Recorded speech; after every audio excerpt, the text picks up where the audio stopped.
Hey friends, this is Jennifer Terri and welcome to a Philippine travel update. In today's video, this is for those who will be landing in Manila. These are your international flight requirements. Your first requirement, okay, that you must secure. The first one is Trace app. So Trace app is something you can download on your phone. It's a contact tracing app. I know, Trace app, it's useless. When I traveled, and for many of you who already traveled, it was not used at all. But why do we still have to download Trace app if it's not used anyway? It's because some airlines will still ask for it. And also, if you have a domestic flight, guys, no Trace app, no flight. Ganyan. So, for two reasons, your airlines might ask for it, and for domestic flight in the Philippines, it is a must. So guys, download Trace app sa inyong phone. Next up is hotel booking for your quarantine. So there is still quarantine in the Philippines upon arrival. If you're covered by green lanes, you'll only need to pre-book or book in advance or stay in the hotel for 7 days. So book for 6 nights. If you're not covered by green lanes, then you must book for 9 nights in an accredited quarantine hotel. If you're not sure whether you're covered by green lanes, watch my Philippine immigration requirements video, the video before this. For non-OFWs, make sure to visit the Bureau of Quarantine website before booking. Okay, kailangan po yung hotel na pipiliin nyo ay yung nasa list ng Bureau of Quarantine. Kasi kung wala dyan, ay baka hindi po yan tanggapin ng airline nyo, or yung pagdating nyo doon sa Pinas, magpapabook na naman kayo sa ibang hotel. So guys, make sure that you book in an accredited quarantine hotel. For the list, visit the Bureau of Quarantine website. I have this link po sa description box. This is the website. Yan. So there are two types. There are mandatory and stringent facilities. So you can book in either mandatory or stringent. It's fine.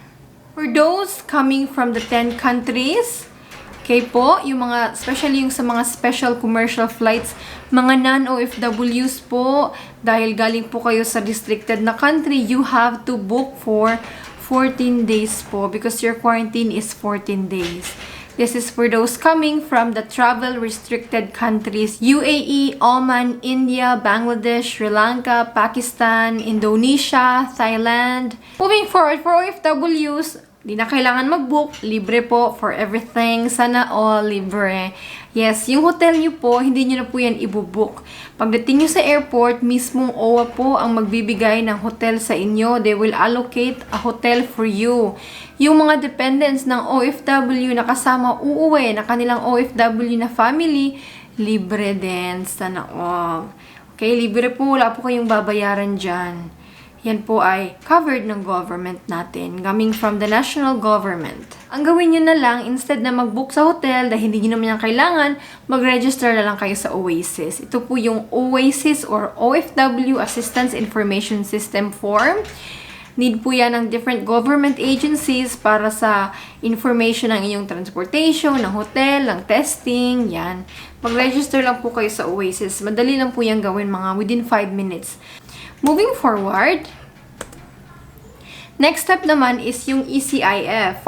Yung ECIF is for your swab testing. So all travelers arriving in the Philippines will have to undergo swab testing po. Even babies, yan.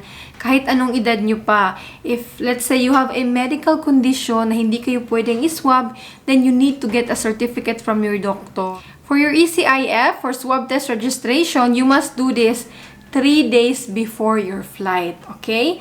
For those landing in Terminal 1 or Terminal 3, you have 2 options for your swab test. It will be either with PadLab or Red Cross. What's the difference? With PadLab po, you can either pay online or pay upon arrival. So, let's say you don't have Philippine peso, pwedeng gamitin yung credit card, debit card, PayPal, at pwedeng gamitin din yung foreign currency ninyo pambayad. While for Red Cross po, Red Cross is a humanitarian aid, no? It's not a private company. It's not for profit. But of course, you still have to pay. For PadLab, that's 4,000. And then for Red Cross, Paying online, actually it's only 3,800, but with online fees and mga ano pa, it will come down to 3,954. So still close to 4,000 din. So for those availing Red Cross, you have to pay in advance online to avail Red Cross swab testing. But regardless kung sino magsaswab sa inyo, same protocols. If green lanes, 5th day yung testing. If non-green lanes, 7th day testing. And for those flying with Philippine Airlines landing in Terminal 2, your swab testing will be done by Philippine Airlines Detoxicare. It's also a private company that has partnered with PAL. So the cost is also 4,000 pesos and you have to register online for the ECIF 2. You can pay in advance online or pay upon arrival. You may use your credit card, debit card, or foreign currencies. Yan. Next step, your 4th step is One Health Pass QR code. What? Another form? I know, right? Another form to fill out. So, ano tong One Health Pass QR code? So, register with Bureau of Quarantine One Health Pass to declare your personal info, health status, and travel history. All travelers should register with this e-health declaration card, including children. There you go. Lahat po ng travelers must register with the One Health Pass QR code. This is a Bureau of Quarantine website po. This is with the government. I believe this is a transition from the yellow card that is being given out at the airplane, no? onehealthpass.com. It only takes, let's say, mga 10 minutes of registration. I will very soon upload a tutorial video on how to register with this. But so One Health Pass po, it only takes 10 minutes at least to register. Upon successful registration, you will receive your One Health Pass code through email. Looks like this. For non-OFWs, let's review. First, download Trace app. Then, book for a hotel accredited by the Bureau of Quarantine. Then, register for your swab test. I would say 3 days at least before your flight. So, 3 days before your flight, register for your swab test. And then, register for One Health Pass. For OFWs, the easier way is first, download Trace app. Then, register for balikpinas.ph. You will receive a transaction code. After na matapos mag-register sa Balikpinas, mag-register sa One Health Pass. So, you don't have to go through the whole process because meron na kayong registration sa Balikpinas. You just use your transaction code to register. Transaction number and then last name. Okay? And then lastly, yung Oasis. Yun lang po. So, I know, maraming forms na kailangan i-fill upan. Yes. Hopefully, your government will come up with just one form, no? Because it seems like all the information that is being asked by all these websites are really just the same. But, yeah, this is the requirements, guys. Is all, guys.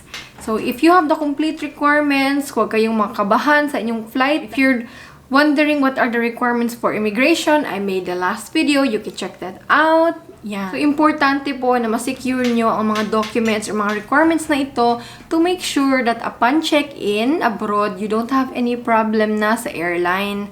No? And also, that you are well prepared. It will also mean that you will have less queue time, less pila at the airport if you have complete requirements. So, that is all for this Manila International Flight requirements, guys.